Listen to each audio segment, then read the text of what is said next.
What's going on, Mountaineer Nation? Welcome back into another episode of the CRW podcast here. As we move through the offseason, we still have plenty of coaching staff news to talk about as more of that is broke. We've got transfer portal movement both out. We know some destinations, some players that have made their decisions elsewhere. We've got the transfers coming in, several of those in the most recent days, and maybe even more of those have come in by the time we put this podcast episode out to you guys and get it uploaded. But it's all good news thus far with the transfer commits, and we'll talk about some players West Virginia is targeting as well. And then towards the tail end, maybe talk a little WVU hoops as well. But joining me to help me do all that, of course, my great co-host, we've got Steven. What's going on, everybody? And Bradley. Where? Hey, he looks a New little and improved different. Something's missing. Yeah. I told the fellas, I said, turn 30 this year, getting married, go into it all clean and make it look nice, but decided to keep the mustache. It's grown on me the last couple of days. I can say very firmly that it has not grown on my fiance. I've had the same issue anytime I've tried to shave my beard and just go like goatee or anything. My wife's like, no, I like the beard. So it's like the beard ends up coming back eventually. See, I'm the wife in my scenario because I've tried to shave my beard a couple times, and each time I'm like, what is that? I don't know. I can't do it. I don't know if it's just the difference in, because I've had facial hair, I mean, pretty much consistently since I could grow it. You know what I mean? Mm-hmm. So, like, I don't know if it's just like it's just too much of a drastic change, but I don't know. You pull it off. Yeah. You pull it off better than I could. Yeah, I'm a fan. Yeah, 2025 is the year to be alive. So, and got a new head football coach. Got a lot of new coaches. That's right. Yep. Hey, that's a good point. This is the first podcast episode we'll be releasing in 2025 as well. Good point there. So Happy New Year to everybody out there. And I guess before we get into details of, coaches, transfers, all that, just opening thoughts, guys. I mean, how you guys feeling about the state of things, whether it be football, basketball, whether it was, your personal time through the holidays, just how we doing? How you been feeling, Steven?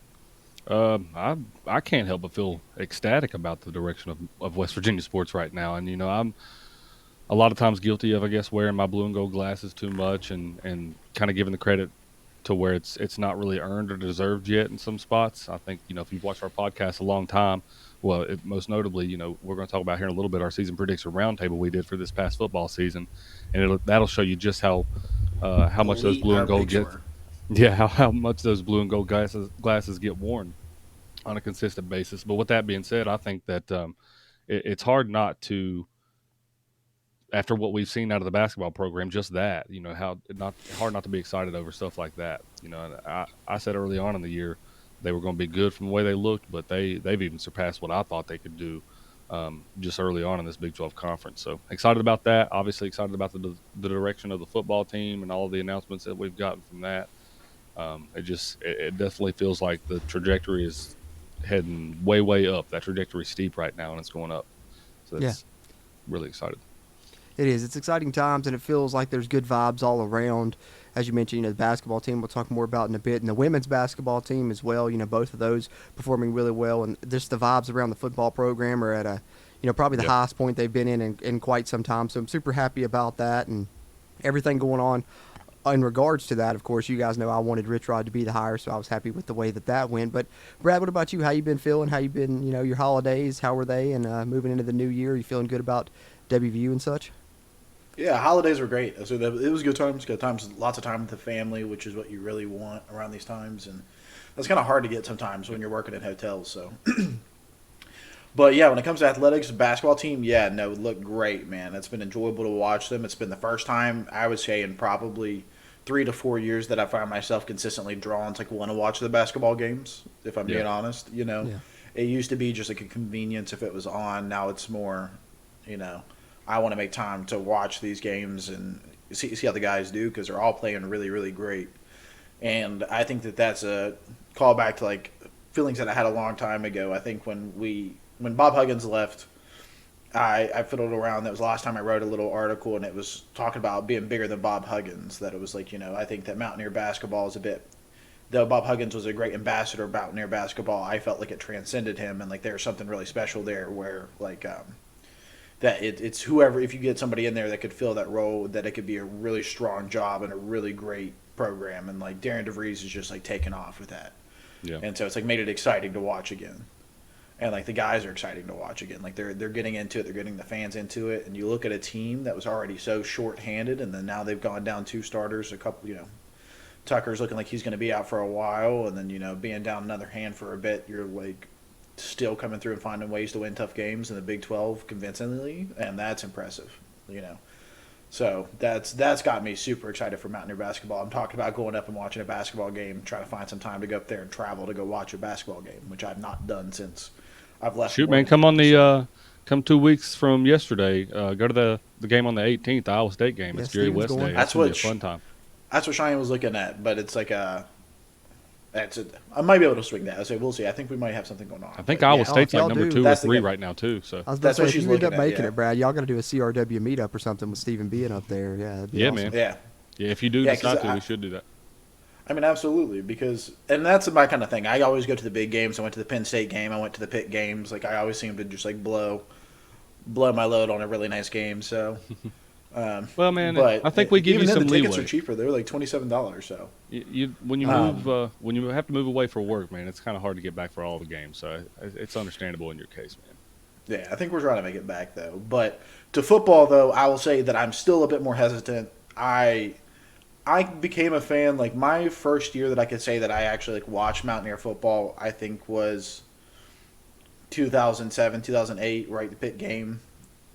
2007, 2008. I was going to mix Yeah. up. 2006, 2007, 2008 was literally like my first year that I can remember watching Mountaineer football. And so the visceral reaction from like that being a fan, like the first time I felt like a fan of a team, and like that being it, like I really loathed Rich Rod for a long time, and I think that was because I was young and impressionable, right? Which we Right. all were, and we all felt feelings, but I still don't know if I'm convinced that like he's won here before, but can he do it again? I don't know.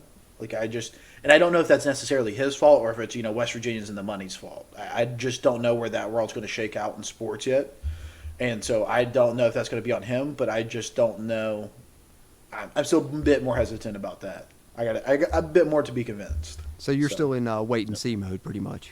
Yeah, but I wanted Rich Rod to be hired. I think he was the best guy for the position. I think they hired absolutely the guy they should have, and I think that that's because he brought in money, and I think that that's where Neil Brown was going to fail. Is nobody was going to give Neil Brown money. It wasn't going to happen, and so they said, okay, bring in Rich Rod. We'll give you money now, and that's what you desperately need. And so now it's. Speaking of that money, that's a great transition into talking a little bit about that, because that money has been there, even for the coaching staff. It's more by far, double the money that Neil Brown had for his assistants, and we started to see some of that pay off. We started to see the staff come out. We've had some official announcements. Of course, the big one that was officially announced was defensive coordinator Zach Alley, getting him from the SEC, from Oklahoma to come over. Young guy, only 30, 31 years old. So, younger than me. And definitely, doing a lot with his coaching career already in his short stint, and really had a great defense there at Oklahoma. From the shows I've listened to, when they've talked about it, they thought it was their best defense in like 15 years with his first year there calling the plays, and had great success at ULM and Jack State, where he, of course, met up with Rich Rod there previously. I think that's a really big hire that I'm super excited about. We've had that one officially. Then we've also had officially announced Chad Scott's return, Blaine Stewart's return, although Chad Scott will be running backs coach, Blaine Stewart will be inside receivers coach. We've had Ryan Garrett officially announced as wide receivers coach coming from Jack State. Michael Niswander as tight ends coach coming from Jack State. The day that we're recording this, Jack Bicknell was finally officially announced as the offensive line coach. We've had William Green announced as the defensive line coach. And then we have the others that have been reported, those being Rod West to coach the cornerbacks, coming over from Appalachian State, and Gabe Franklin to coach the safeties coming over from Boise State. So that's pretty much a lot of the staff that we know. We know a good bit of the support staff now, which includes some familiar faces, Jeff Castile on the defensive side, Noel Devine on the offensive side as an analyst and assistant running backs coach. So I guess that leads me to ask, guys, we pretty much know the most of this staff now. Let's say 90% of this staff is known, even though a lot of it's not official yet. Yeah, just waiting on those announcements. But how are you feeling about how the staff is shaking up in general up to this point, though, Stephen? Like I said before, I mean, absolutely a phenomenal job by Rich Rodriguez and the rest of this administration for forming this type of a staff. We haven't been shy about how we felt about Zach Alley. Like you said, it's been that was the best defense that they had in 15 years. And if they would have even had a subpar defense for a lot of those years, they would have made a better run in that playoff whenever they made it there. So I think that it speaks volumes to the level that he got them to. So obviously excited about that one. Obviously excited about Noah Devine, just for the obvious reasons that you could mention. So that one's a fun hire. The one most recently for me that I'm kind of excited about, that I didn't really know a lot about until you had mentioned it the other day, was Rod West, and him being Yeah, brought in. I had not heard anything about that previously. That was a bit of a surprise, I guess, to me. But the more that I learn about him, and the more that I see what kind of job he did down there at Appalachian State, I mean, that's another one that you really can't help but be excited about. And then also you think about like that being in conjunction of that role that Zach Alley's going to have, although he's going to be, linebackers coach, it's still going to right. filtrate out to that, and those are going to have to coincide with each other to be able to work. But with everything right now with the coaching staff, I mean, I can't help but be excited. I think the one that I'm not.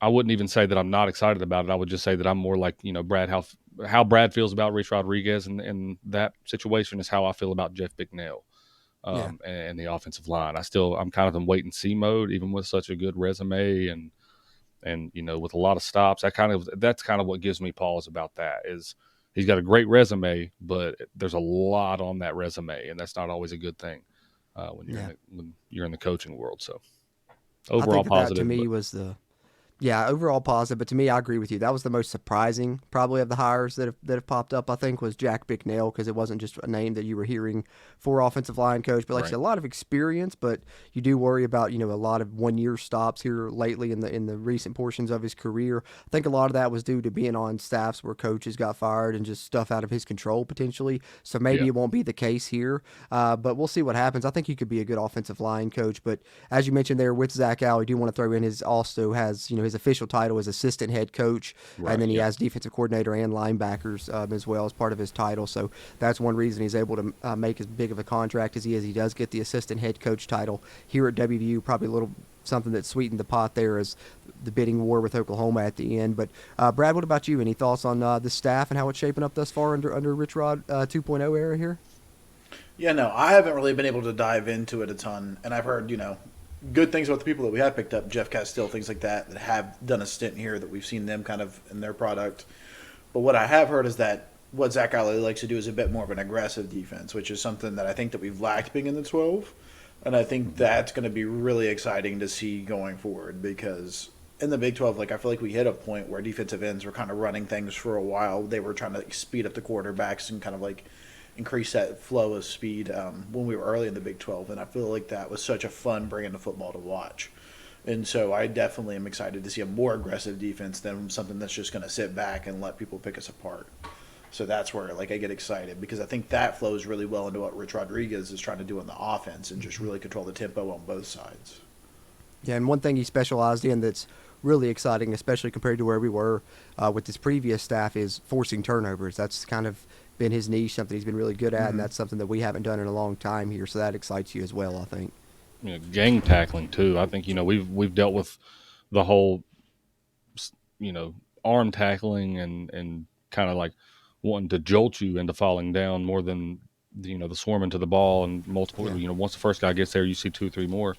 I miss that. I miss that a lot, man. And if you watch Oklahoma's defense, that's a lot of the way that they played this past year was swarming and gang tackling. So I'm most excited for that. Yeah, I am too. And I should mention as well, Chuck Lilly is being reported to be the new GM at WVU, also coming over from Oklahoma, where he was assistant GM. Did want to throw that in there at the tail end there as we talk a little bit about the coaching staff now. But do want to talk a little bit about our season prediction roundtable. Always one of our favorite episodes every year. And then, of course, yeah, I know that's probably how we're feeling, is that we don't really want to talk about it with how optimistic we were. Make sure like you Steven lead said off earlier. with the way that we were going into this year. That We were being What was sold. portrayed to us? Yeah. Big bowl win. Garrett Green was great. Garrett was going to win a Yeah. Heisman. We're going to beat Penn State, and that was going to be the first to, His completion rate was going to go up to 65%.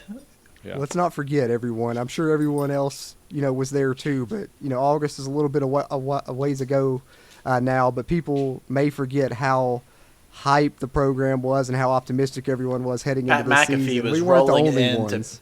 Yeah, Pat McAfee rolled into town. You know what I mean? Yeah. I think what happened was Pat McAfee was trying to manifest some things in WVU football. He was absolutely trying to give him a shot. Yeah, man, give him that motivation. Let him know that people aren't. Not everybody's counting them out. and they did not use that motivation in the right way. I'm not. Well, and like I said, like had you bad won about those games, had you won those games and capitalized on it, you wouldn't have had such a hard time convincing people to give you money, right? True. Which is ultimately what screwed you. Had you won big games and shown people that progression and that chance to actually win big games, you probably could have got Ken Kendrick and some other people to give you the kind of money that they're giving Rich Rod now. Yeah. You didn't do it in 6 years. You know, No whatever proof of you can concept, say. yeah. Well, You can say whatever you want to about the first three, and you had to fire who and X and X and O and O, and timeouts and not going for it on 4th and 1. But at the end of the day, you didn't prove that you could win, so they didn't want to give you money. We had it. They weren't going to give it to him, though. I think that's a great point. I think that the powers that be, that the money holders, if you will, the donors, they seen that. They seen the lack of, I don't know. I don't really know the right word. I'm not going to say motivation. Because I don't believe this team's problem was the lack of motivation. They the never lack gave of trying. up throughout the whole year. Yeah, that's the whole thing that bothers me about that. And I love the hard edge mentality that Rich Rod brings, and I love the mantra and all that. But the thing that makes me so upset about the team in the past is they just assume that everybody was soft on that team. And that just, for me, that simply was not the case. I think more of anything, it was more of a schematic issue. I've said that all season, that it was more coaching than anything. Players are just not being put in the right spots. But like I said, I think that Ken Kendrick and a lot of those people, it's not like Rich Rodriguez is the only person in the money that they're ever going to give money to if it comes to West Virginia. That's not true. It's just the most perfect one that was in this scenario and made the most sense this time. Currently, I do think that Rich Rodriguez is the most perfect fit. I'm not saying that I don't, but I'm saying like all time, like they would have gave Dana money, in that sense. If all of this happened, well, let's say that the NIL and the transfer portal and everything, all of the things that are relevant in college athletics today, let's say those became relevant in 2011, and thank God they didn't. Thank God they didn't become relevant in 2007, or we wouldn't sit here and talk about Pat White and Steve Slayton in the same light that we do. I promise you that. But with that being said, like if it happened at that time, with the trajectory that the Mountaineer football team was on, I promise you, Dana Holgerson would have gotten paid and got his assistant coaches paid, and his players paid. So like, I'd agree with that. Like to Brad's point, you at a school like West Virginia, if you're a new coach. Well, let's even say that Neil Brown, if he would have started 2 years later at WVU, might have gotten some money more so to do things with his assistant coaches and his players. But having those 2 years under his belt, I mean, had to fight what he had to fight through with COVID and all that stuff, and what he was left with Dana. I just don't think that the transfer portal. Yeah, man. Like I just think that with what he had to deal with there, he's never going to get that support from the boosters to be able to put him in that light. So I guess my main point to that is just to say that West Virginia, like they have people in place that are willing to put the money where it needs to be, but they're not going to put it where it needs to be if it's proven that it's going to be wasted. Right. Yeah. So, and I think that if anything, that's what these coaching hires, looking at Zach Alley, that price tag is big, and even if it's only people, I was saying that's big boy money. That was a big boy move. That was saying, hey, I want to compete with the biggest there is, and I'm going to try to, I'm going to put my money where my mouth is. Yeah. Now, like the thing is, you got to go out and execute. You know what I mean? Like it's still got to be good. And I do think that there has been a slow influx of transfer portal, but I think we'll see more in spring. Probably, yeah. We've gotten some surprising stuff. I'm sure Cruz is going to bring this up. I didn't realize Jacoby Spells was a question. Yeah. Well, I knew he was still on the team, but I didn't know there was a question. I didn't know he had. I didn't think that he was going to leave either, but he did put out a tweet of him returning, so I guess he just wanted to confirm. Yeah, I guess I'm glad he confirmed. Yeah, we'll take what we can get in the defensive backfield for sure. And we'll get to more of those transfers momentarily, but do want to talk about our season prediction roundtable results briefly here just for a second. And as the guys mentioned there, we bought into the coach speak a little bit, and we probably should have focused a little more and tried to, maintain our optimism, but more on that momentarily. But if you need to maintain your focus, you guys know one of the best ways to do that, the thing that I'm the biggest proponent of course, is Magic Mind.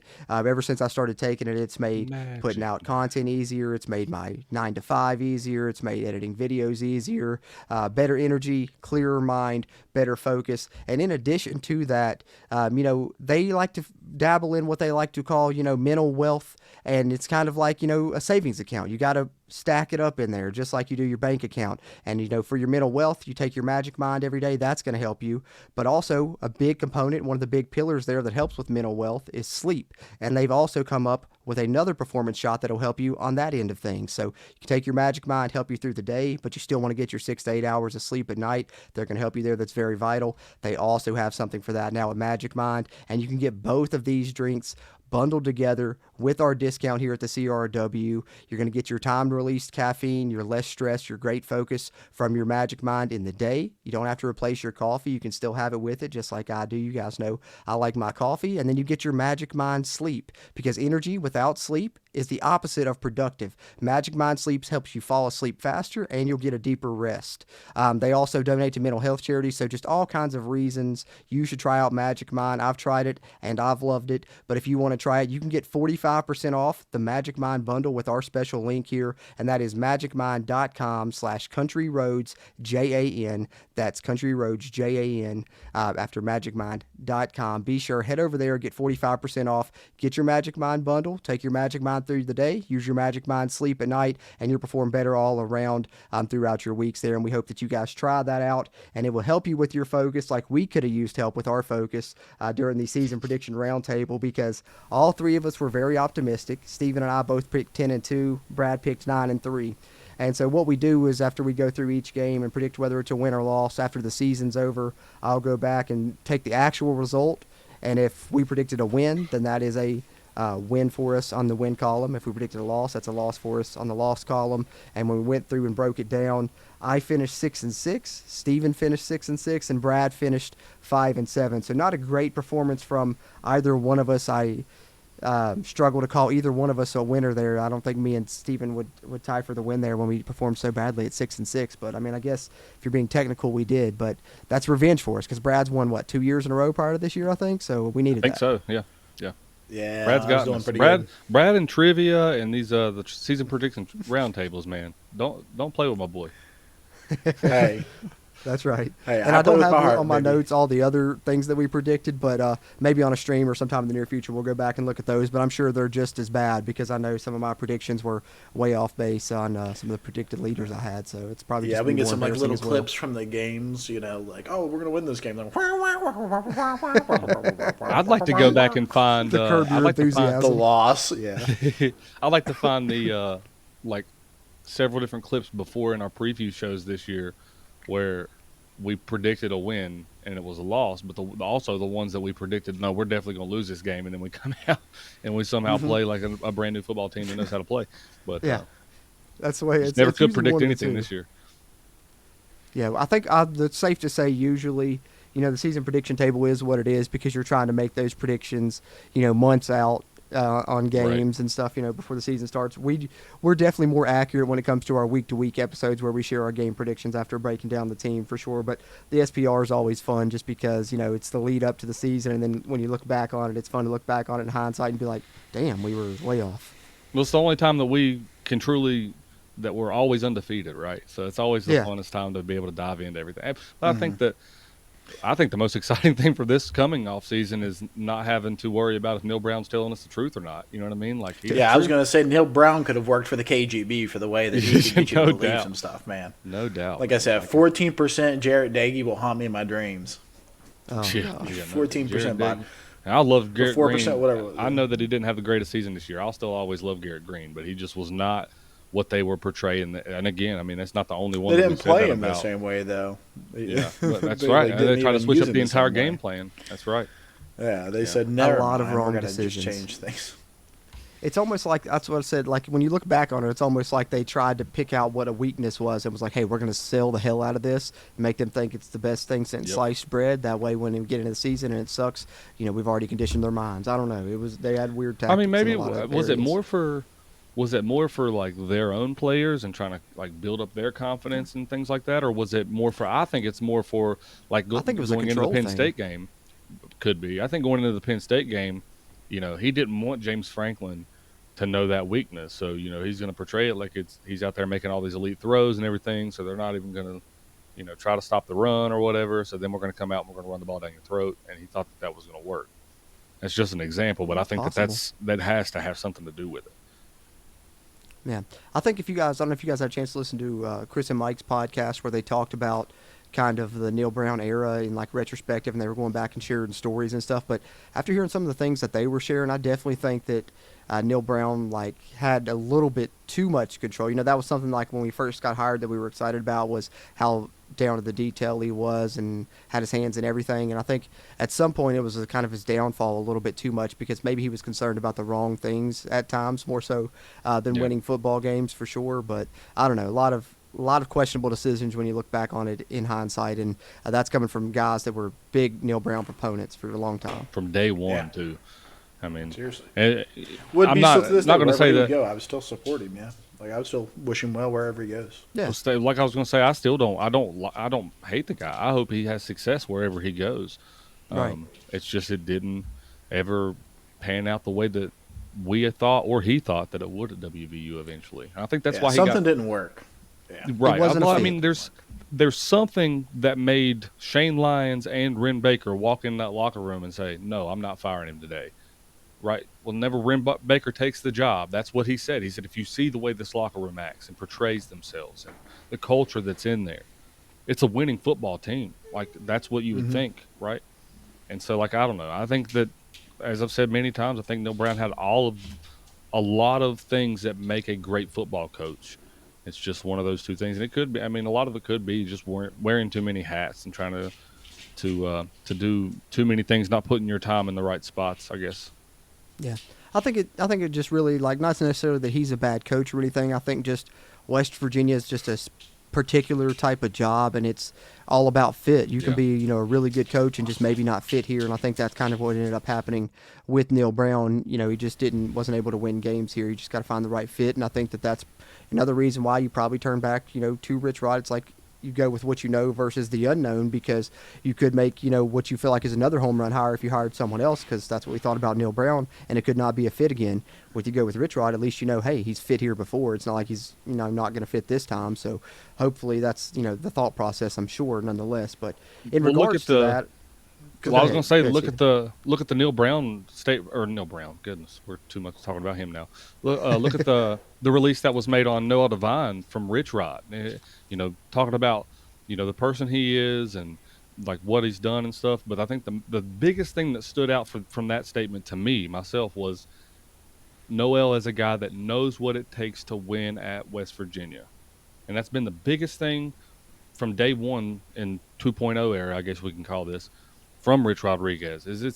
We spent, like I said, we spent the whole last decade and a half listening to Dana Holgerson talking about it and Neil Brown talking about how it's damn near impossible to win a conference championship, let alone a national championship at somewhere like West Virginia. And from day one, Rich Rodriguez has said that pretty much consistently from his press conference to all of these hires that he's made and the statements that he's dropped. They're committed to bringing a national championship to West Virginia, committed to bringing a national championship to West Virginia, consistently saying that. And for us in the fan base, we've never wavered from that. And I've said that. I mean, I don't know why it's such a ludicrous thought forever. I guess because recency bias gets you, and we haven't had that great of a football team consistently for the past decade or so. So I get that. But all time speaking, we are the winningest program in college football history without a national championship. So I've never gotten why it's so crazy of a thought to think that West Virginia could win one. And, we've just not had the coaches that share that same sentiment. And now we finally got one back that truly not only has the belief of it, but has shown that he has the capability to do it. Now, like Brad said earlier, whether he can bring that back and do that again at WVU is still in question. But to me, it's everything that he's done so far and the people that he's put in place has just proven that. So. Yeah, and I was going to say too, because we were talking about people could say, "Why are you still talking about Neil Brown?" And it's saying you've got to look back to why he wasn't successful when he had such a great culture, great program. Why wasn't he successful? Yes. And I agree. I think one of the reasons why I kind of got more on board with Rich Rodriguez is because I think another reason that Neil Brown could have failed is that he had a bit more of a family problem. Like he had a family that was growing up in Morgantown that he was missing games for, that he was having to be a big head coach for and miss out on things. And he just seemed like that's, a big part of his life. And so I think you bring in Rich Rodriguez, who can be a little bit more dedicated to football and isn't going to get blinded by the big lights either. He's been here. He's done that. He's been in bigger places, to be honest. Yeah. And so he's not going to get, shocked when he walks out on the field against Pitt, and say, oh, my God, all this for one game. He's going to punch Pat Narduzzi in the mouth. He's going to say, might really do talk that. shit. He's going to say, talk shit again, And so that's why I agree where, like, I look at Rich Rodriguez and I'm like, that's the kind of pick you need here, especially right now when West Virginia's looking for a life raft of, hey, relevant or irrelevant, it's coming in the next 2 years. You need to decide which one it's going to be. And so this is also where I look at the basketball team and how blessed we are for them to be taking the step that they are, because I truly think that we may even be more of a basketball school than we are a football school, and that could carry us going forward. So thank you, Bradley. Hey, Cruz, you want to share what all your boy Steven here has been saying for the past about 2 months or so? I just think if you're talking about West Virginia being nationally relevant in a sport, I think we've got a much bigger chance at basketball. I think that doing that might save our football program. So I want no pressure on Darian DeVries. I want to add this because I don't want people to think that I'm completely shitting on the football program. They have had. No. I mean, we've played in a national championship. We went undefeated in 1992. We've had history in football, but all time speaking, when you add in all factors involved, I mean, virtually any direction you look in the NBA right now, you can credit somewhat of something at WVU for that. The NBA logo, Jerry West.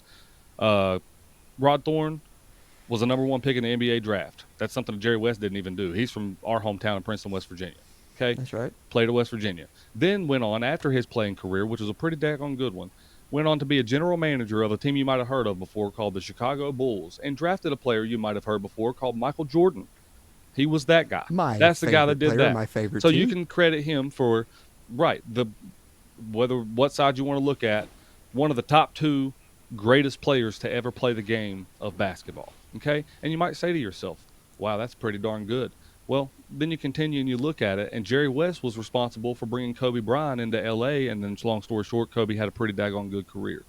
And that's just the tip of the iceberg. Like, I mean, West Virginia, in terms of the NBA, we haven't had a lot of NBA players recently. I mean, Javon Carter and Deuce are doing their thing now. But before that, I mean, it had been a long time since we had a player making a name for themselves in the NBA. So I think that's a lot of the reason that people don't give that credit there. But I think in those aspects, if you look at those aspects and look at all factors involved, I've always considered West Virginia a bit more of a basketball school than a football school. But realistically speaking, with everything that's happened, we're a both school. I mean, really, truly. Yeah, we got one of those teams, potential to be one of the only programs that is good at both. Right. And I was about to say, because I could counter, what you said about on the basketball side, how West Virginia kind of has their hands and everything with what you detailed there. You could say the same in football, especially nowadays, because you look, not only used to only be college, but now you look in the NFL. What's everyone running? They're running the RPO, where you put the ball into the running of the ball into the belly of the running back and fake it.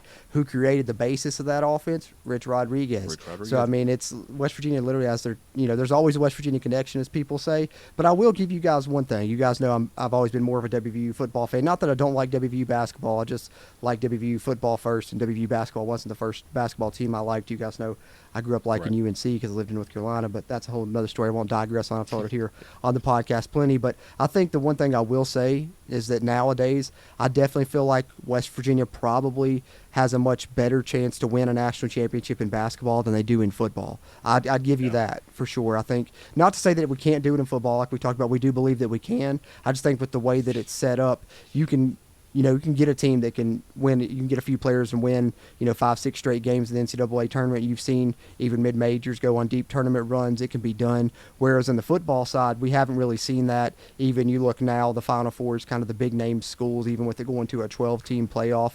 So, as much as it pains me to say, back when the BCS was going on, that was maybe one of West Virginia's best chances in football, because all you had to do was, finish 1 or 2, then you're in the national championship game already, and all you got to do is win 1 game. Versus in today's day and age, you're going to have to win 4 or 5 games, or 3 or 4 games rather, to be able to win a national championship in football, which would be difficult with playing a lot of the big name schools. I'm not saying it can't be done. West Virginia can do it, but I think there's a much clearer and probably easier path in basketball. So while I do, think West Virginia is both, there's definitely probably a more clear path for a national title in basketball.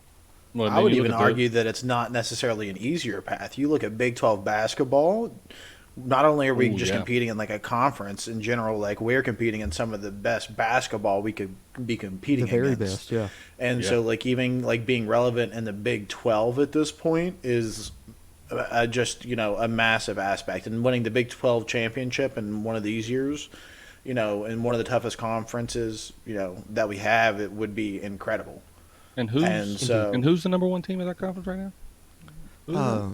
Was it? I think that Was there's it this one? West Virginia is 2-0. I think. I think Something like I think that. so. I think so. Yeah.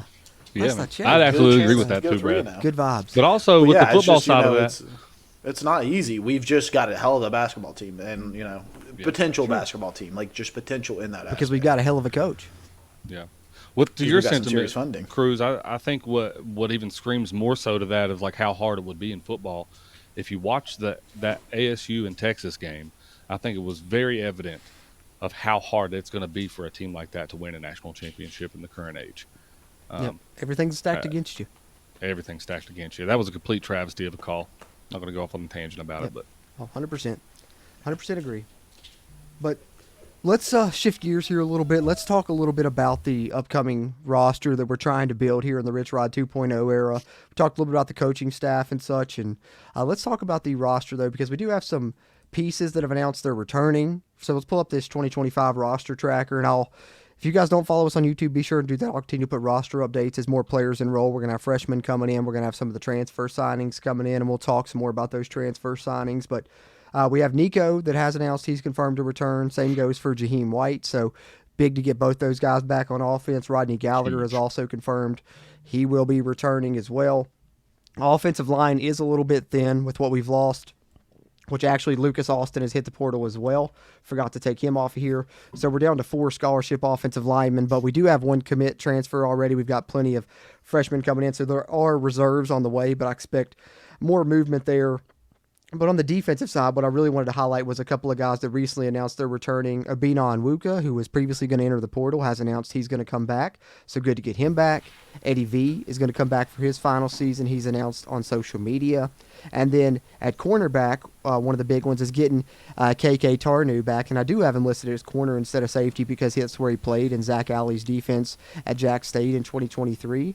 And he's going to be playing for Zach Alley again. So I'm kind of expecting he may play cornerback again. But he's able to come back despite previously being out of eligibility because the court ruling that the JUCO years do not count against NCAA in eligibility currently. So KK Tarnu able to use 1 more year of eligibility and will return for a final season at WVU. And as we mentioned earlier, Jacoby Spells also announced he would return. So that's kind of where we're sitting roster-wise. But, guys, any thoughts on the roster as it sits currently or any of the players that have announced they're returning? Who are you most excited about? Anything you got there? I'm excited to see my boy Asani Redwood stay. Oh, Talk yeah. about an aggressive defense. I think that he's somebody that could get a little bit more active. Because to me, when I'm looking at these things as the new coaches come in, is what happens to the talent that we have on the team that we have felt has been there. Jacoby Spells being one, Rodney Gallagher being one, people like that. Just seeing like what their progression can look like and how much different they look when spring ball comes. Yeah. Are those people noticeably different? yeah, I think so too. I think with what we've seen, the product that you've seen of the offense that Rich Rod has, not just at West Virginia, but literally every single place else that he's been, even at Michigan with the way that they struggled, they had great offense. Denard Robinson was one of the best quarterbacks in the country, if I remember correctly. Yes. With that being said, I think Rodney Gallagher will be used in a way that it might even surpass what we thought that he could do. I mean, we've all been very high up on Rodney since he got recruited, and rightfully so. I just don't think he was ever put in the right positions.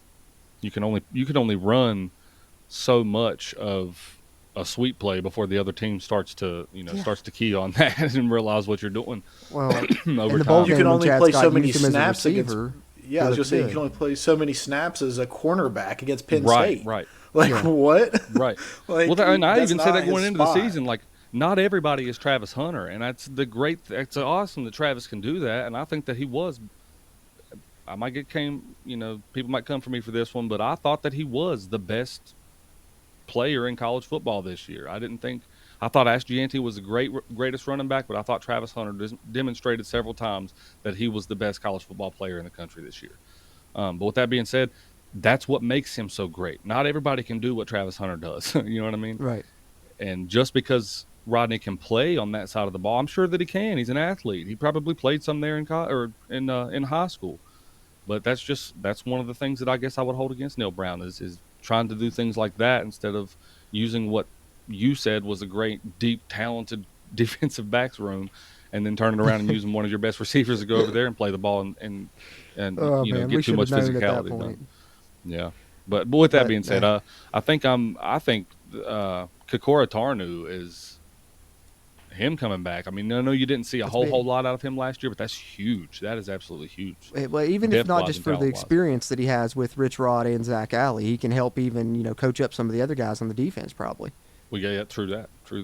But another thing is, you mentioned Dasani Redwood. I'm glad that guy right there is going to be great for that 3-3-5 stack. I think that's one of those bodies that's going to be good. I think one of the other ones that I wish that we could get and wish had more eligibility would be Fatorma Molba. Oh, I swear, perfect. I think that he would flourish in that defense. He would have been perfect. I think so, that'd have been great. That'd have been great. But speaking of players we're Eddie trying to back, get, I think in that position he might be. Yeah, for his 18th year of college ball, it seems like. Let's talk about some of the players that West Virginia is trying to get. Of course, we pull up the transfer portal tracker here for those watching on the YouTube side. Of course, the transfer out list there for West Virginia pretty much remains the same.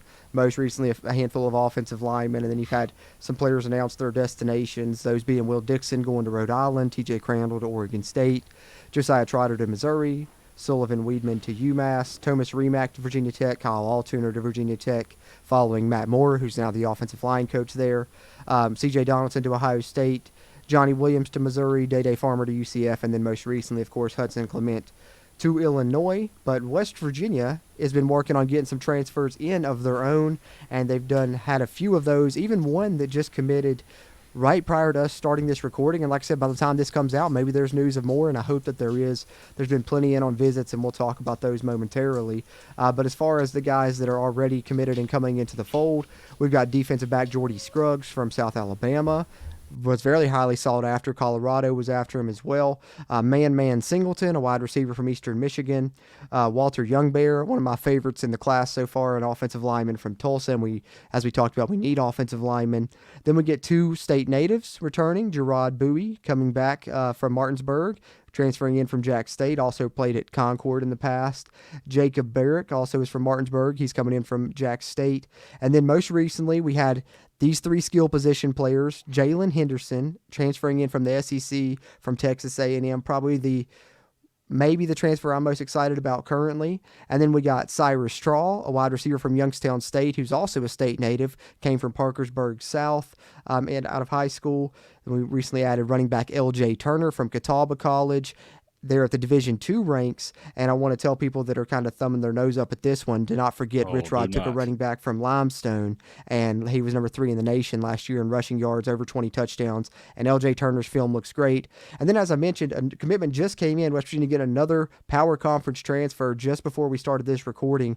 Ashton Woods committing to the Mountaineers. 3 years of eligibility remaining. Nice. That's got to be good coming from – they had a pretty good defense last year too. So yeah. Mm-hmm. And I think he was a 4-star in last year's class too. So really high ceiling and multiple years of eligibility. So you like that. High upside on that one. Needing to bring in some linebackers after losing Trotter and Lathan. But that's where we stand thus far with transfer commits, guys. I mean, out of those, who's your favorite, the standout there, or some names that really stick out to you? Who do you like there, Brad? I mean, you got to be looking at Walter Youngbear. I mean, right? Like, I know you already said that's your favorite, but what a name. But in a big hulking dude, offensive lineman, which is a desperate need. Looks nice. Love to be pulling Jacob Barrick back. He's looked good. Glad to see him come back with us. And then, yeah, like you said, Jalen Henderson. I think it's good to get some competition in there. Yeah. See what that's going to look like. I think for me, man, to be honest, it's hard not to be excited about every single name on this list. I mean, goodness gracious, we talked a lot about Cyrus Stroud, coming from Youngstown State. That's why he's got some great tape on him. Jalen Henderson already scored 2 touchdowns on Pitt. That's what I love about him. Right. Jalen Henderson, I mean, Cruz has been doing his little comparisons of how he is on the game and stuff, and Yeah, I love that. I got the notes right here. Listen, as hard as I was on those ratings at the beginning of the year, I think if anything's proven this year, the EA ratings are accurate. Okay, like They are were pretty accurate. very. Yeah. I was very one-sided because I was like, well, West Virginia's defense is not going to be this bad. Well, they were that They bad. knew something we didn't. And then also with the Notre Dame, my friends would play with Notre Dame all the time. I'm like, there's no way Notre Dame's going to be this dominant. Guess what? Notre Dame is that dominant, and they have They're a great pretty chance to win the national championship this year. So with that being said, like that's how accurate those ratings have been, and Jalen Henderson has definitely got a very dual quarterback type of ratings, and he's proven that, and he's exciting to watch. I think, like you said, he'll give Nico some great competition, but I think more so than anything, we are going to have quite of a stud of a QB room going into this spring with Khalil Wilkins, Jalen Henderson, and Nico. I mean, that's going to be a battle. I know who I want to win, but I hope that the best man wins. And then I think the name, though, that stands out to me more than anything on this whole entire list, I think you made a good point, Brad, about needing offensive linemen. That's true. I think we needed somebody to help share that role with Jaheim. I think that's just the nature of the beast with how college like as Cruz has said before, I think that's just how good offenses operate this in today's age, is having two viable running backs. The interesting thing with it, though, is LJ Turner is also a speed back, while Jaheim White is also a speed back. So you're going to have two kind of shifty, quick backs back there, and it's kind of being left up to in the air if we're going to have one of those bulldozing big backs again like CJ was. But even still, so I think that the tape on LJ Turner, regardless who his competition was in that tape, I mean, that kid is lightning fast, and I can't wait to watch him. But like I said, all these names are exciting in their own space. Agreed. Yeah, LJ Turner, his film looks great if you watch it. Like Steven said, does have the breakaway speed. Had over 1,200 yards rushing and didn't even play in 3 of the team's game because of an injury that he had late in the season. So impressive numbers there at the Division II ranks. And as Steven mentioned, the stats on the quarterbacks there, and I do have the notes on those. Jalen Henderson on College Football 25's 85 speed, 84 agility, 86 acceleration. So it does bring a little bit to the speed game there, and he does have nice legs. Similar size to Nico, too. He's 6'3", 220. Nico's 6'2", 223. Like we said, both lefties. So is Khalil Wilkins. And as far as what the game thinks, they're both 78 overall. So, I think that job's going to be up for grabs. From what I've heard, Jalen Henderson was guaranteed a starting spot at Liberty. And if he turned that down to come to WVU, he must think he has a chance in the QB competition. So that's going to continue to be a storyline throughout the offseason, and one we'll keep an eye on. And I think either way that it shakes out, West Virginia will be in good hands. Yeah, like I said, I know who I want to win. That's obviously just on the bias of what we've seen and the product of what we've seen him play like on the field in Nico. But with that being said, I mean, for the team, you just want the best man to win, the best guy overall. Which show me I love Rich more Rodriguez. hard edge than throwing a game-winning ball with vomit on it. True that. But also to that point, Nico went undefeated as a starter in the Neil Brown era. So as bad as those teams were, and as much as those offense struggled at times, Nico was able to get the job done and show what kind of player he was. So he has proven a little bit to me. But with that being said, as much as I love Rich Rodriguez and him being back, he hasn't been the best evaluator of quarterback talent at times. Let's not forget that Pat White wouldn't be in the space that he is, talked about the way that he is, if Adam Bednarik didn't go down with that shoulder injury in the Virginia Tech game, and then again also in the Louisville game. So let's hope that he makes the right decision after that. I hope so. I think so. Yeah. Because after that he had a great string of QBs after that. So I think after that he was like, okay, I just need to go with the explosive guy. Yeah, just go with that guy. Just go with that guy. Just go with that guy. It also could have been Pat White was young at the time too. He was a freshman. He was redshirt freshman. So. Redshirt freshman. Yeah. That's right. Yeah, we got to keep that in mind as well for sure. But definitely, excited about a lot of these transfers West Virginia's bringing in and what seeing what Rich Rod can do with him. And this is only the tip of the iceberg, guys. We're going to bring in several more over the next couple of weeks as the spring semester starts here in short order. And as Brad mentioned earlier, we'll bring even more in after spring ball in that next transfer portal window. But as far as other names you can look at as potential guys West Virginia may add, let's scroll down here to the upcoming visitors list. Now, some of these guys have already visited. A couple that I know of, Jordan Walker, C.J. Doggett have already visited. Of course, a few of the guys that committed there recently have already visited. Some of these guys were on campus today that we're recording this. Some are in the next few days, but the spring semester starts in the next about week and a half or so. So a lot of these guys are going to be making decisions, but this is a long list of visitors that have either came into West Virginia or will be coming in. So be on the lookout for these guys. Like we always like to say, once they make it into campus to Morgantown, then they're always on commitment watch. I think West Virginia got a lot of areas of need here throughout these. We know about the defensive back needs, the line needs, both offense and defense. Need some blockers at tight end. You see that on the list. And, of course, multiple receivers as well. West Virginia needs some guys on kind of be outside receivers. They brought in a lot of slot types, so we're kind of looking that way. Maybe Troy Stellato from Clemson. He's kind of near the top of my list as one of my standout guys, I think. But what about you, Brad? If you look at this list, who's one of your favorites that you'd like to see West Virginia maybe have a chance at landing? Yeah, no, I don't know too much about any of these guys, so I'm automatically going to schools. And a linebacker from Texas sounds pretty stout, and so does a tight end from Iowa. So, and a DB from Miami, we know they got some lockdown cornerbacks down there. Jordan loves him some lockdown cornerbacks from Miami. That's right, getting some lockdown corners. What worries me here, though, is the lack of offensive line. It doesn't seem like there's any in there yet, though I feel like that's a position that probably doesn't have a lot of movement. Or as much as some other ones.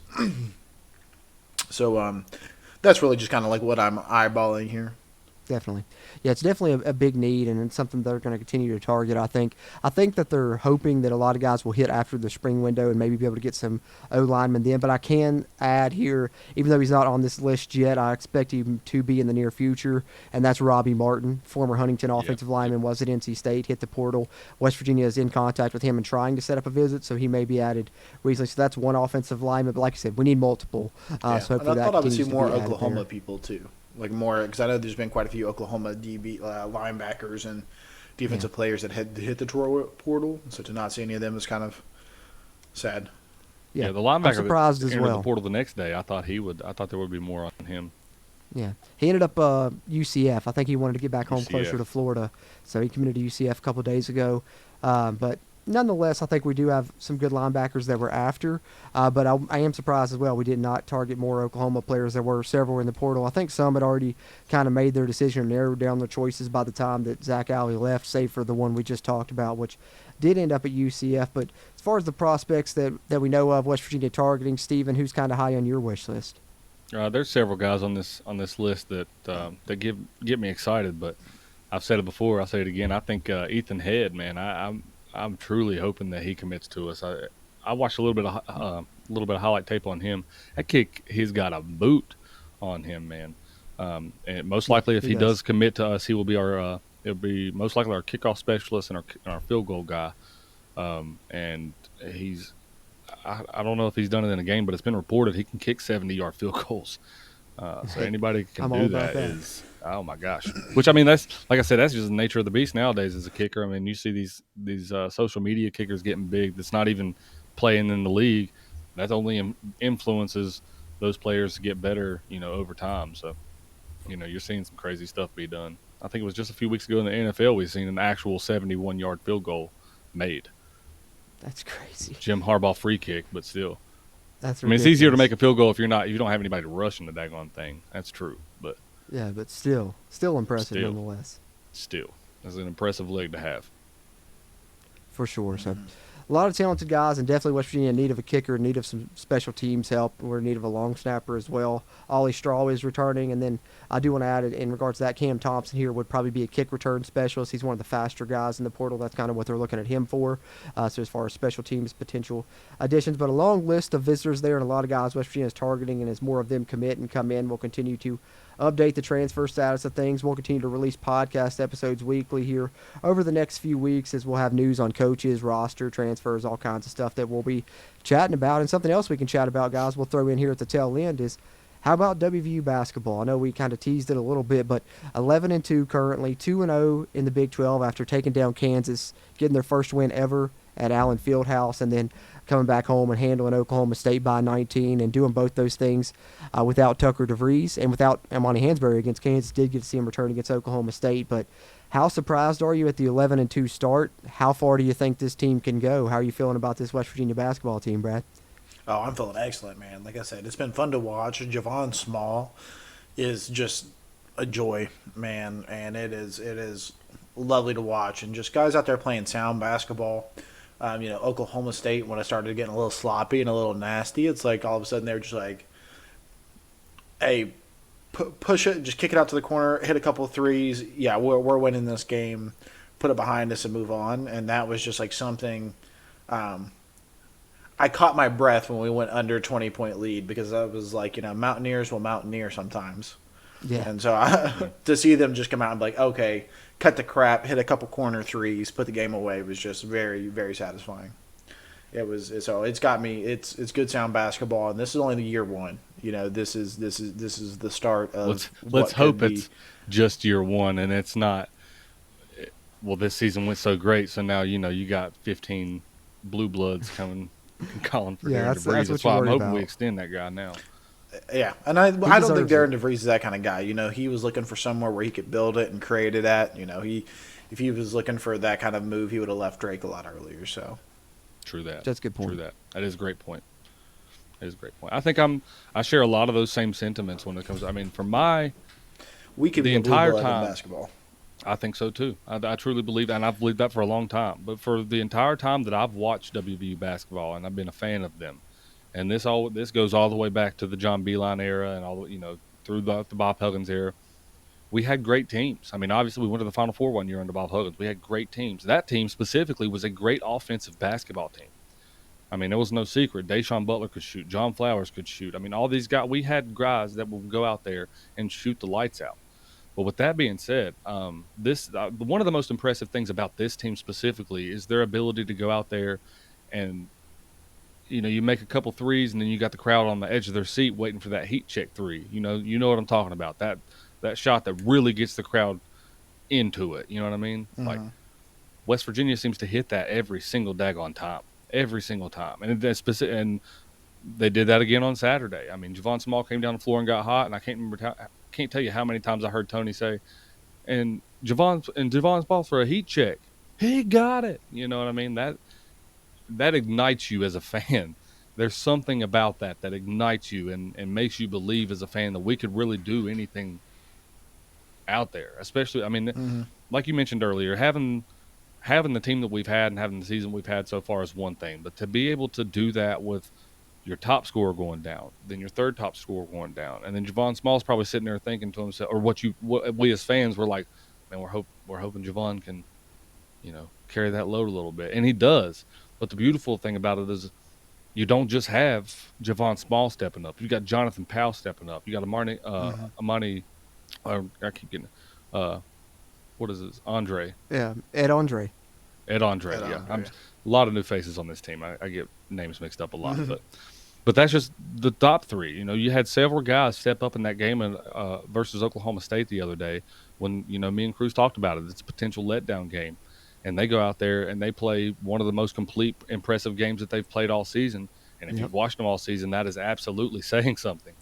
Mm-hmm. So I just mean, as much as I loved Bob Huggins and loved John Beilein and I have always loved this team. I'm trying not to be over dramatic about it, but it truly is one of the most impressive, fully put together basketball teams I think I've ever witnessed at WVU. That just includes offense, rebounding, defense. All factors involved that you need to be a great team. They have it. If you've watched them play and you watch, I haven't watched a whole lot of other teams outside of like Duke and UNC and the main ones that get put on TV all the time. I watch a lot of them. But what I have watched the most of besides WVU basketball this year is Big 12 basketball. And, we've mentioned that, and I still stand by that. I think the Big 12 basketball conference right now in today's age, and has been for several years in my opinion, is the best basketball conference we've ever seen in college basketball. And from everything that I've seen, West Virginia is the best team in that conference right now. And so I can't say enough about them, man. I can't say enough about them. I can't say enough about Darian DeVries' game plans that he has every game, which always seems to surprise us Impressive. and how well they're And the put opponent. together. Yeah, any opponent. It's one thing to go down to Nassau and have a string of 3 games. You know, that's one thing, and we've seen West Virginia teams have a string of great games before in tournaments. But to be able to do that and come around and go out to Fog Allen Fieldhouse, do the things you do out there, and then come home for a potential letdown game and play as well as you do against Oklahoma State. I think Now you got some more than energy for a bit of a tuner up against Arizona. Maybe you catch them a second Right. time, and you're a 3-0 in Big 12 play. well, that's what I said. You know, you've already lost to Getting them once spicy. or beat them once, so that you got to think they're coming in here with revenge on their mind. So, I mean, every game is going to be a test, but up to this point, I can't help but feel like West Virginia has proven themselves as a legit basketball team, I guess I'll say. Because, you know, It should for be a ranked. few games, it should have been ranked after that tournament, in my opinion. But it's just me. Hey, they will be now. They better be now. They should have been after the Kansas game. I can't believe it took until after Oklahoma State for them to. But then again, like, keep us that way all season, and then come tournament time, we'll just beat everybody. That's right. I am all for that. But, yeah, it's been super impressive, man. I think that Darian DeVries right now is looking like a potential Big 12 Coach of the Year. And I even saw, you know, on the national broadcast, I didn't get a chance to watch, but I saw the picture floating around because I listened to that game against Oklahoma State. The CBS broadcast was discussing, you know, National Player of the Year candidates and had Javon Small on a list of about 5 or 6 guys. So that's the type of year he's having as well. And when you got a coach that's up for a potential Coach of the Year candidate and a player that's up for a potential Player of the Year candidate, you got a team that can really be dangerous. And West Virginia could be a contender in this conference. And as we mentioned earlier, it's probably the best conference in college basketball. So if you're a contender in that conference, you're a contender nationally. And if West Virginia is able to do that in year one with a completely rebuilt roster with not a ton of depth, just imagine what could, you know, hold for the future of the Darian DeVries era. It's super exciting for sure. Yes, very, very bright future. And, you know, like I've said before, how much can things change within a matter of months? Within a matter of Yep. 1 month, if that. You know what I mean? Like, we're sitting here at the beginning of December, and we're like, I hope basketball team can keep up what they've been doing, man. I hope we find a good football coach, man. This stuff is depressing as hell. And then in a matter of just a few weeks, we're all back and juiced up, ready to go for next season and the rest of this That's right. basketball season. So, I mean, that is something to credit this administration for, I think. Can't say Yep. enough about the athletic department. Hey, vibes are high and the piss is hot. Piss is hot. Piss boiling, baby. Scorching. That's Flaming. boiling piss, baby. That's right. That's right. But Geneva no, man, Convention's piss. That's right. I can't say enough good things about it, man. It's really been super impressive. It's been fun to watch. You know, this basketball team, just the way they play, even is fun to watch, and I've enjoyed it a lot. Just like I've enjoyed a lot of the building of this football roster this offseason that we've had a chance to cover, and the coaching staff, and we'll continue to cover the news on that as it comes out. But having talked a little football and a little basketball, gentlemen, I guess we'll get ready to wrap up episode 214 here. But any final thoughts before we do that? Yeah, Maisie has a thought. Hey, there it She's is. got some thoughts. The She's cat got some has to thoughts speak. she'd like to share. The cat's got Man. Brad's tongue. But yeah, no, man. It's just it's a time to be a Mountaineer fan, and yeah, basketball. Keep your eyes glued to that, man. Don't turn away from them because they're going to be spicy for the rest of the year. Yep. Indeed. Yep. Steven, what about you, man? No, again, I'll say, you know, we touched on it earlier, but you know, with everything, with all football team doing good, basketball team doing good, the women's basketball team absolutely doing just as well, if not maybe even a little bit better. And sometimes because they had a team down 50-16 the other day at halftime. I believe it was UCF. So not just those two things in our athletic department are doing good. We've got some good soccer. We've got good men and women's basketball. If you hadn't heard, we also got a rifle team that's pretty darn good too. So, Hey, that's right. so, Always. just all factors involved. Can't say enough about how proud I am to be a WVU football or WVU fan in the current age, Here. which is great to have that feeling back. Well said, brother. You know, we suffered for a bit, but I think that's, you know, going to pay off tenfold because times are about to be really bright. You know, both basketball teams performing well, and we like the way that things are shaping up here on the football side. Be it the roster, we think they're going to bring in some really good pieces, and we really like a lot of the staff as it's coming together as well with the money behind it that we were hoping to see. So that's kind of how we're feeling here, and we appreciate you guys tuning in to episode 214. If we've talked, coaches, transfers, roster, and a little basketball. But whether you watched on YouTube, which if you did that, be sure to hit the thumbs up button. That helps us a ton with the algorithm. Be sure to subscribe to the channel. Or if you listen on the audio side, which you can find on any podcast platform, Apple, Amazon, iHeartRadio, you name it, leave us a rating if you would. That helps us there on that side. And shout out to our friends over at WVSportsNow.com for hosting our episodes there as well. Last thing I want to remind you guys of is do yourself a favor, do your mental health a favor, get the Magic Mind bundle with the 40% off at our link there, magicmind.com/countryroadsjan. Get that bundle there where you get the Magic Mind shot and the Magic Mind sleep shot. Can't recommend it enough, and we appreciate Magic Mind as well, just like we appreciate all you guys tuning into this one. For my co-hosts Steven and Brad, as always, I'm Jordan Cruz, and until next time, let's go Mountaineer. If you really want to know, then come on, let's go. Take a stroll down those